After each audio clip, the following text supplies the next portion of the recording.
سنابل، انت شو حتعملي يعني من اجل الاقصى؟ شو حتفدي يعني روحك من اجل الاقصى؟ شو هتعملي؟ هطخ. ترسم صورة. ايش هنعمل يعني؟ كيف احنا بدنا يا سنابل نحرر؟ بدنا نقاوم. وبعدين هذه حفظناها، وبعدين احنا بدنا يتركونا اليهود. احنا بدنا ندافع عن الاقصى بارواحنا وبدمائنا، ولا لا يا سنابل؟ لا تستسلم. نحن قلنا أكثر من مرة بأن أستاذية العالم تتطلب التالي: أولا أن نكون سعداء بلغتنا العربية التي سادت في يوم من الأيام هذا العالم. طبعا. نعم. ثانيا، ولا بلاش فرفور. نعم. إني سمعتك تقول باللغة الإنجليزية بلغوك. نعم. How are you يا سراء؟ I hope to be good time. نعم. مالك يا فرفور؟ انت ليش هيك بتحكي؟ مش احنا اتفقنا ان نحكي باللغة العربية الفصحى؟ لكن هذه اللغة، نعم، هذه اللغة يا سراء لغة العالم المتقدم، لغة العالم اللي بيفهم، اللي بيخترع. بس هيك لا يا فرفور، انت غلطان، عشان انت بتعرفش ان المسلمين هم اساس الحضارة، وايضا لولاهم لما وصلش العالم للي هو فيه. صح. أحبابي يا صغار، عدنا إليكم ونحن في اشتياق دائم لرؤيتكم في برنامجكم الأسبوعي رواد الغد، والذي نضع وإياكم حجر الأساس لقيادة العالم بقيادة إسلامية.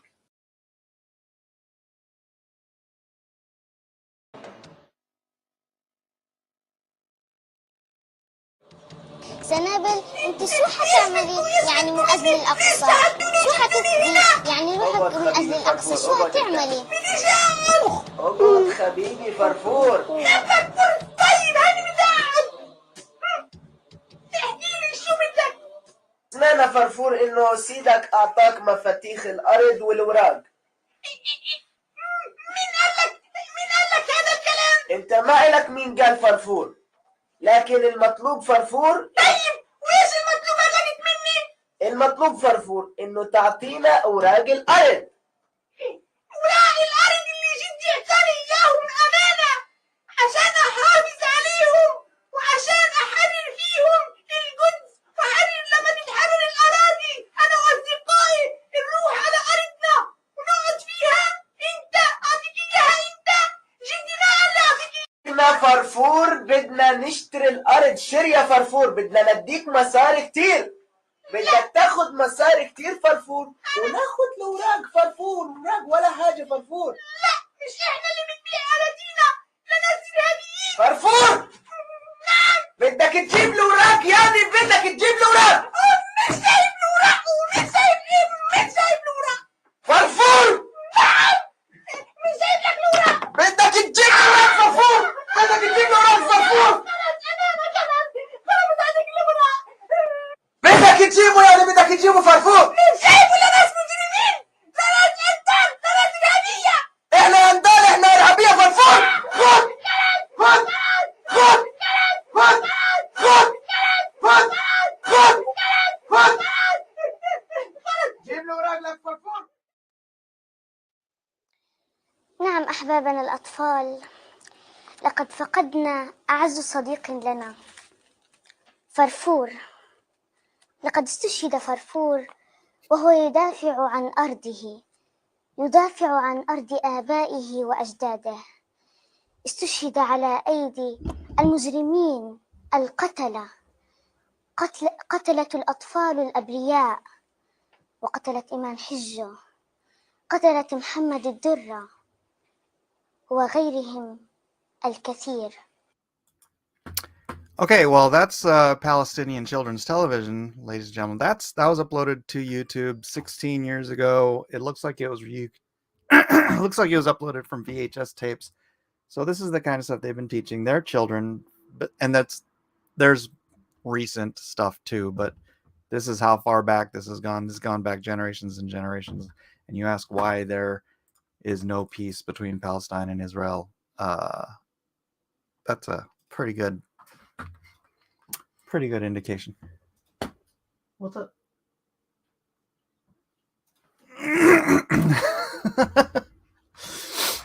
So,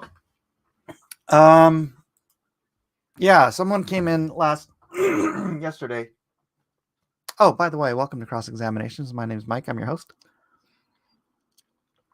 I'm not a pastor, priest, or rabbi or anything like that. I'm just a dude on the internet talking about Christian stuff, apologetics, the Bible, etc., etc., etc. But someone came in at the end of the show yesterday and was asking my opinion on the Israeli-Palestinian conflict, what's going on in Gaza, and all that. And I was mentioning this stuff and how this is how they've brainwashed their generations and generations of kids. This was 16 years ago. Again, I think it was from an older tape, but I showed a video yesterday of modern Palestinian children saying that that's still what they teach in schools today. So I don't think there has ever been a break in any time where the Palestinian people in charge, the authorities, long before Hamas took over, there's never been a time when the Palestinians have not taught their children to hate and want to kill Jews and martyr themselves in an attempt to obliterate Israel. I don't think there's probably a single Palestinian children who has not been taught this from birth. This is their indoctrination, just like kids in America are indoctrinated into evolution. They're indoctrinated. Every Palestinian child is indoctrinated into wanting to be a bloodthirsty terrorist to kill Jews. It's sad. It's horrible. I'd love it if some of them were capable of breaking out of that indoctrination, just like, I was broken out of my evolution indoctrination, so it would be interesting. Good afternoon, Arlene and Grant. Hey, did you guys catch the first 5 minutes of this? Or are you just coming in now?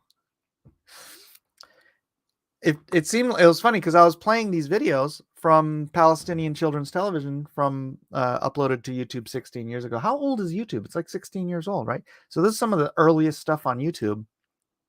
And there was literally like no viewers. There's like no viewers. It's like it wasn't being, I don't know. Did you just get the notification? I'm just curious what's if this was being stifled by YouTube because of what was playing. It's sort of an interesting situation. But yeah, so God willing, some of these kids get disindoctrinated. But that's why I have very little hope that there could ever be peace as long as the Palestinian people are in that land. And as long as they are constantly teaching, it's the same stuff they teach them over in Iran, but the Palestinian, they're right there, right? They're right there. And I'm pretty sure it's similar stuff they teach in all the Arab Muslim countries. None of them are like, oh yes, the Jews, they're our best friends. They are our cousins and we should love them. Your stream wouldn't load at first. Really? That's interesting. That's interesting. All right. So yeah, I've only got 5 people watching, 3 on Blacklist, 2 on Unapologetic American. Oh, I didn't do the link thing. But if you're watching on Blacklist, please do come over to Unapologetic American. And this is where the fellowship is. So let me see if I can do that really quickly. I apologize for I should have done this before I started the show, but I slacked. So share. I also didn't share it out to Twitter. Oh, wait, did I? No, I did not. Okay. And Facebook. And I hope everyone's doing all right today. Wow, that could get me actually kicked from Facebook. I'm back to Facebook jail with me, right? All right, join us here. Bam. Link is in the chat. And I'm going to make it the pinned comment. So if you are on Blacklist Universe, please do join us over on the Unapologetic American. There you go. My stream wouldn't load. Very, very interesting. I think I am being a little shout out. I'm totally gonna shoot my channel in the foot. I was doing so well. Just kind of covering the whole atheist debate stuff, and I jump into this and I get a little throttled. But it's all right. You guys are here with me. That's kind of my position, my issue. It's like that so many people in the world don't understand the taught hatred. And then you go back on the other side and people are like, oh, well, Jews teach their kids to hate too. It's like they I mean, I'm sure some do. I'm sure it's war. It's Hatfields and McCoys over there. So I'm sure some do teach, that Palestinians or whatever. But I don't think it's the rule of law. It's not the public television. It's not they don't have, their own little Mickey Mouse telling everyone to go and die as martyrs trying to get rid of the Palestinians. It's a bad situation. It's probably going to get worse before it gets better. And the solution, unfortunately, is to, as peacefully as possible, just move all of the Arab Muslims out of Gaza. It's funny. The Arab Muslims that live in Israel, they're probably the happiest Arab Muslims in the Middle East. Because Israel is probably the nicest country in the Middle East. And the Arab Muslims that live there in Israel. I mean, there's Arab Muslims in the Knesset. In their version of the Senate, there's Arab Muslims helping to rule over the country of Israel. Because they're not, it is a primarily Jewish state, and it is a home and a safe place. Well, it should be safe, except for the rockets that get poured down on them, for Jews to live without being, persecuted like they have been throughout the last, let's just call it their entire existence. But for the last 2,000 years, in every country they've lived in and been kicked out of. You could go down the whole list of all the nations that Jews have been kicked out of for the last 2,000 years. And finally, they have a country of their own again. And the Palestinians want to kick them out. But thankfully, the Jews have more power there than the Palestinian people do. So anyways, that's what's going on here today. Not a lot of feedback in the chat. How are you guys doing today? Let me know what's going on. Otherwise, I'm going to start talking about Bitcoin.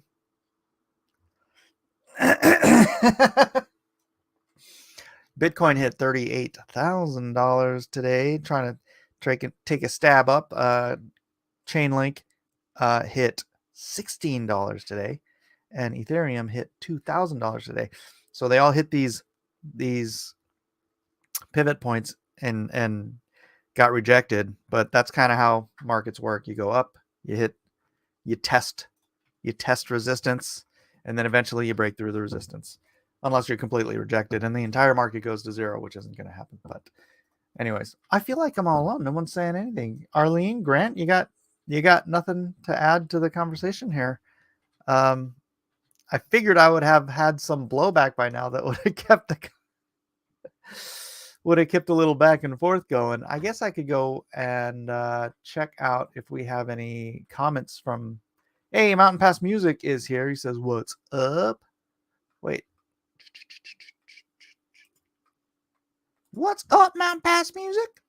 Yeah, I was just showing some old video from Palestinian children's television which, again, I don't know what year it actually came out, but it's been on YouTube for 16 years, which means whoever was watching it 16 years ago today, those are adult military age men. That's always fun, dealing with those people. When they grow up to be military age men whose primary goal in life is to push Israel into the sea.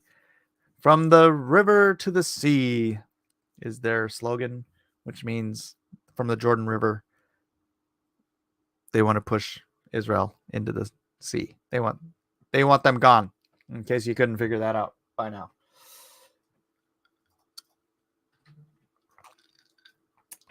Sorry, drinking iced tea again. I mean, coffee tea. Half coffee, half tea. It's just what I tend to do now these days. So, what else is going on in the land? I mean, I could just jump right into... all right, Bad Anthony joined the chain link mob. Let's go. And you know what? I'm going to do that. I'm going to just jump into the Bible since nobody's debating me on this topic. So we could do this. And hold on, where is my King James Bible online? I thought that might spark a little more intrigue. See, page 124. What? Let's see, page 124. I think that was a misprint. All right. We're in 2 Samuel chapter 19. So, Second Samuel, not First Kings, chapter 19. Let us begin. This could be a short episode. Share screen.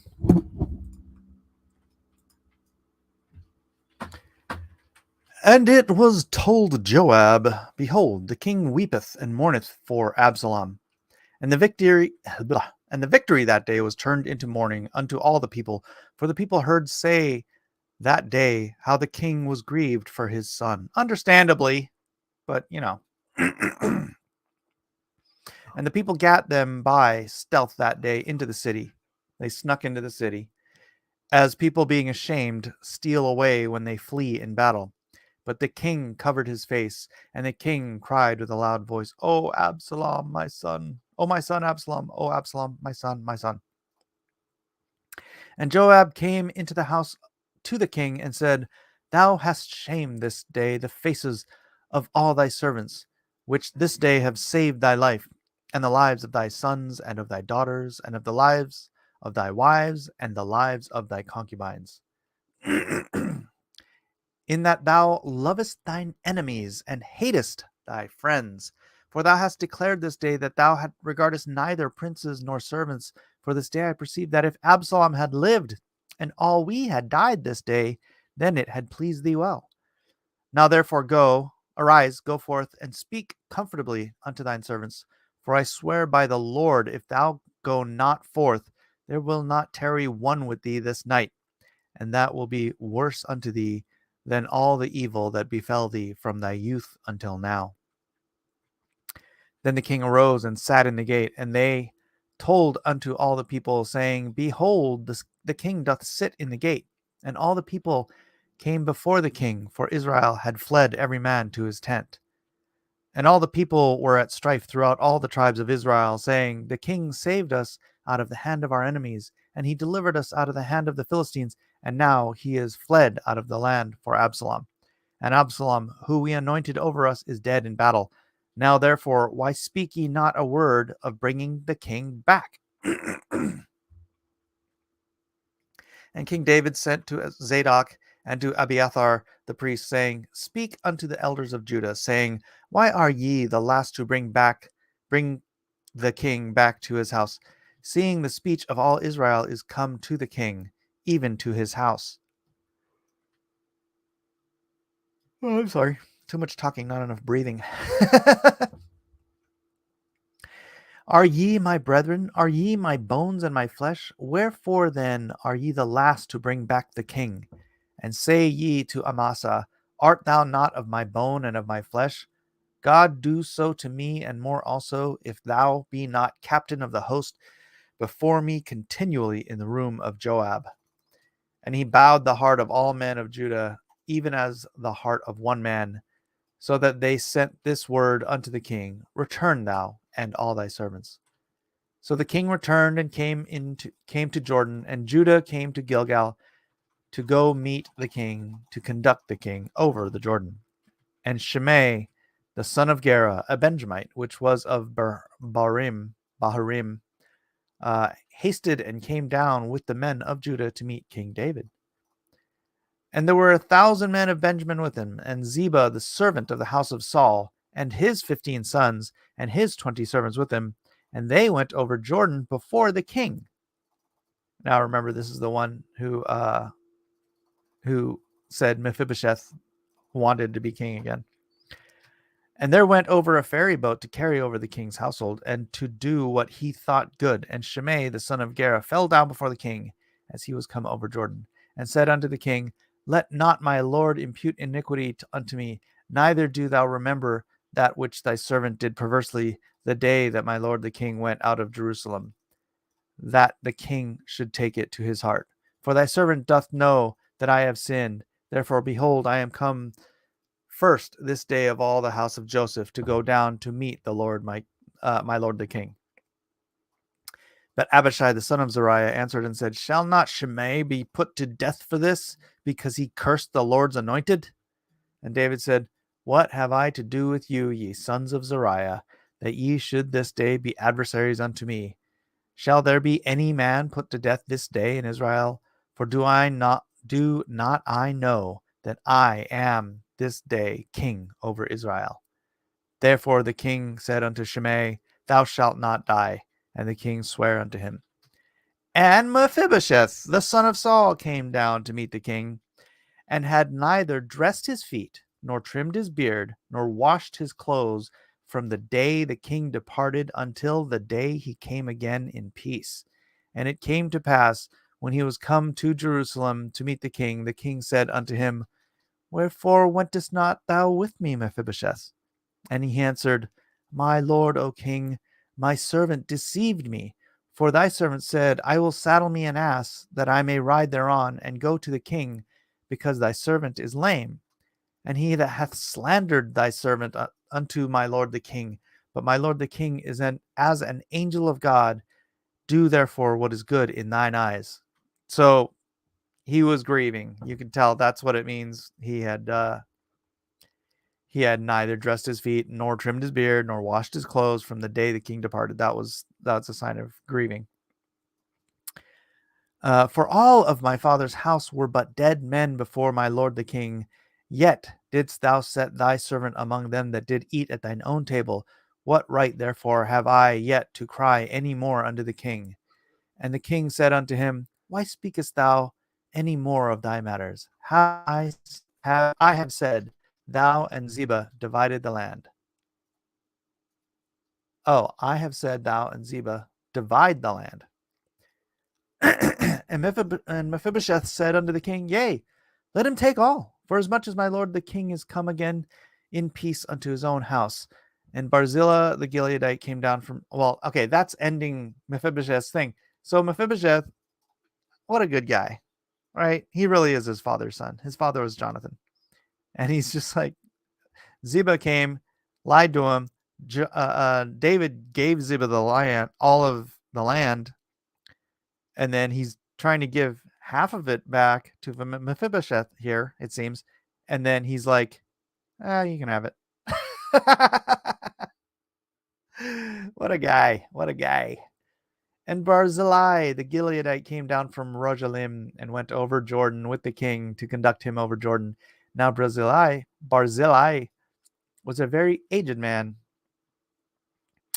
and even 80 years old, and he had provided the king of sustenance while he lay at Mahanaim, for he was a very great man. I don't know why I'm yawning so much. And the king said unto Barzillai,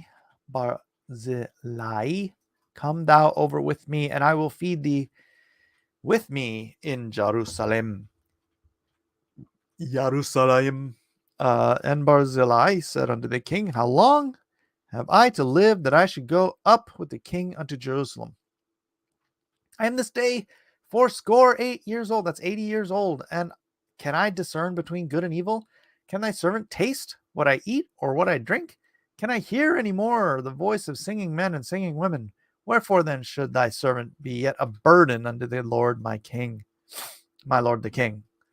Thy servant will go a little way over Jordan with the king, and why should the king recompense it me with such reward?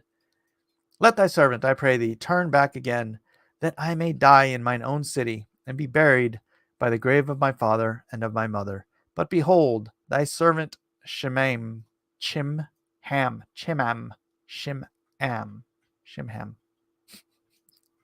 these names, I swear. Let him go over with my lord the king, to do with him what shall seem good unto thee. And the king answered, Shimham shall go over with me, and I will do to him that which shall seem good unto thee, and whatsoever thou shalt require of me, that will I do for thee. And all the people went over Jordan, and when the king was come over, and the king kissed Barzillai and blessed him, and he returned unto his own place. Then the king went on to Gilgal, and Chimham went on with him, and all the people of Judah conducted the king, and also half the people of Israel. And behold, all the men of Israel came to the king, and said unto the king, why have our brethren, the men of Judah, stolen thee away, and have brought the king and his household, and all David's men with him, over Jordan? And all the men of Judah answered the men of Israel, because the king is near of kin to us. Wherefore then be ye angry for this matter? Have we eaten at all of the king's cost, or hath he given us any gift? And the men of Israel answered the men of Judah and said, we have 10 parts in the king, and we also have more right in David than ye. Why then did ye despise us, that our advice should not be first had in bringing back our king? Oh, okay. And the words of the men of Judah were fiercer than the words of the men of Israel. Interesting. How is it yawns are contagious over the internet? I don't know. It's a thing, though. It is actually a thing. Ahoy, everybody. Everybody in the chat. If you're watching on Blacklist, again, please click the pinned chat. Come on over to Unapologetic American and watch with the rest of us. And somebody's watching on afar. Hello. Hello over there on Facebook. So that's it for 2 Samuel chapter 19. Let's get into the devotional for this day. You know what? I need my light.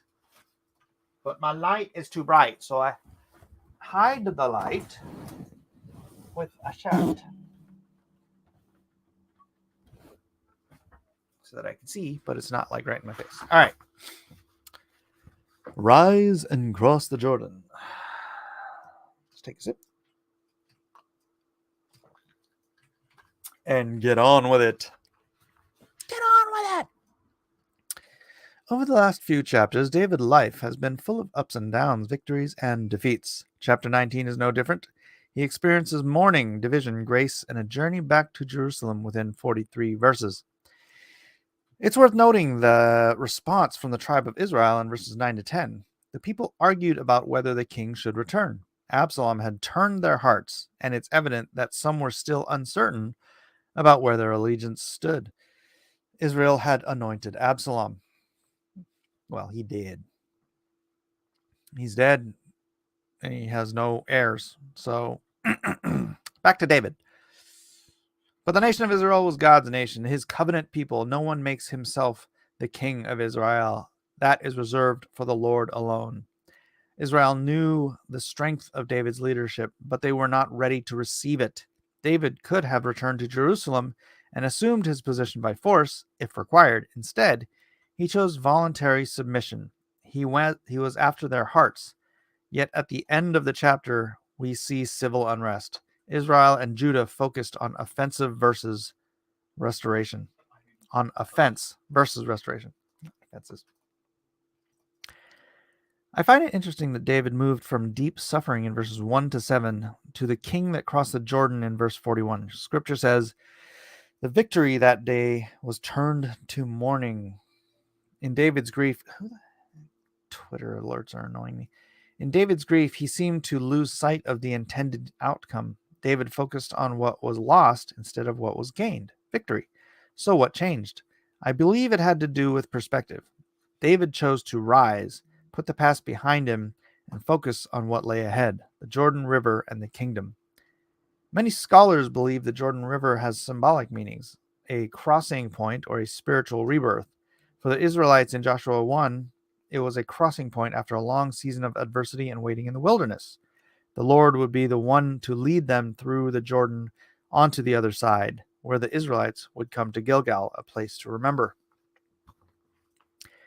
David was in a similar situation. Blanket is now filter. Wait, what? Oh. He had been in a long season of adversity since chapter 11 that led him to fleeing into the wilderness to wait for the Lord's deliverance. The Lord had been leading David since he fled Jerusalem. Gosh, I'm gonna yawn again. It's driving me. Hold on, let me breathe. I think maybe it's because I'm not breathing through my nose as much because it's a little stuffy. You know, when you breathe through your nose, you oxygenate much more than when you breathe through your mouth.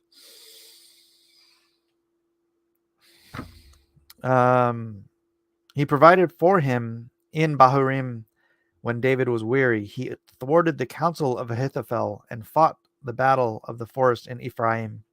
So how did David respond? The king rose. He crossed the Jordan and came to Gilgal. David had to make a conscious decision to put the past behind him and rise to accept what he could not control and walk in the victory before him. See? I don't know why. I can't do it. Too much reading. Too much reading, not enough breathing. And why is my nose stuffy? It's kind of one of these days, I guess. Question 1. The kingdoms of Israel and Judah focused on what divided them instead of what unified them. How can we foster unity in situations that seem hostile? Oh my gosh.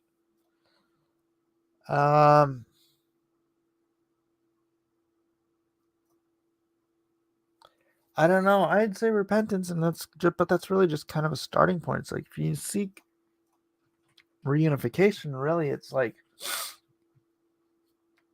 you have to repent, but you have to remain repentant, and you have to really adjure yourselves to not feeding conflict. It's funny because it's kind of like Israel and Palestine, right? It's like they would have to first of all stop teaching their children to hate each other. Man, I'm getting really lightheaded right now. I think I need to breathe.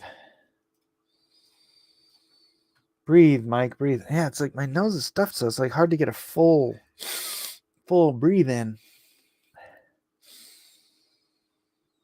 And then I'm just talking. I'm not like taking enough breaths in to keep awake. It's kind of weird. I'm going to pass out on stream. Call 911. So yeah, I mean, you would have to, in a situation like this, it's like you have to forgive each other in the present, and then you have to forgive each other for the past, and then you have to try not to hurt each other in the future. Past, present, future. It's that's really the only way to really unify people. And not that I think that's ever going to happen. That's never going to happen. It's never going to happen in Israel. It's preordained. It's written. Maybe take a good nap before you pass out. All I have to do is stop talking, because it's me talking that it's like I'm talking that I don't have time to breathe in. Like, it's really kind of funny. Question 2, as difficult as it was, I'm going to end the stream early. That's what I'm going to do. David had to put the past behind him. Have you ever had, even when I take a breath through my mouth, it's like it just doesn't feel like it's oxygen. So it's like, that's why I need to breathe through my nose.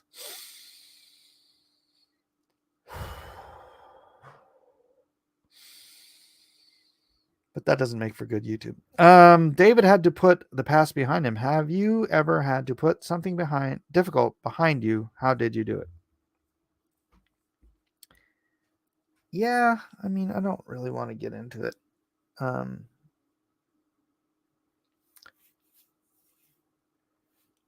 Arlene says, I know many cultures do it, but I can't imagine teaching my children or grandchildren to hate. I know, right? How about putting it on public television? Having a children's mascot teach you about holy jihad and martyring yourself for jihad to kill those evil neighbors. It's crazy. It's madness. But they're so indoctrinated into it that they indoctrinate their kids, and it's just an entirely poisoned people. It's evil, and they're teaching their children to be evil, and that's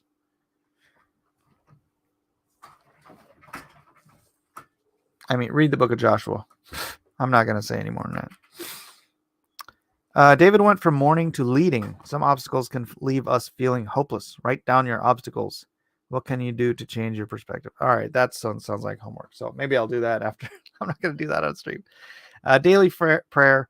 Father, I'm thankful you turn mourning into joy, even in challenging situations. Help me rise and walk out the plan you have set before me. That's my prayer every day, man. That is like my constant. I just want to know. I just need some help knowing what the plan is so that I can walk his plan. Let's hope for better. Let's hope for better things. A neti pot does wonderful nasal. Yeah, it's really weird. It's like I'm not sick or anything, but just for some reason right now, I'm kind of congested. I don't know what it is. It's kind of nutty.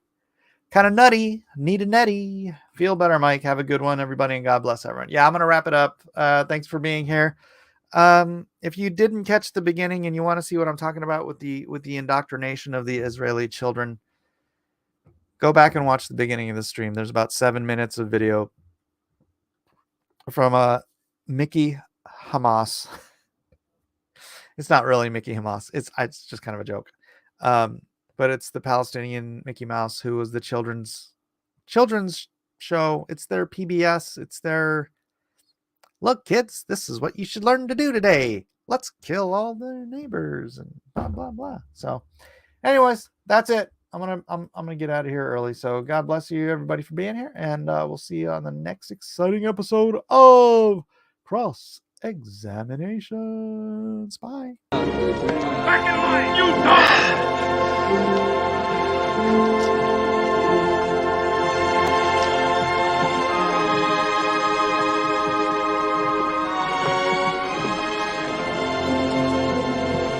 On your feet! Get them going!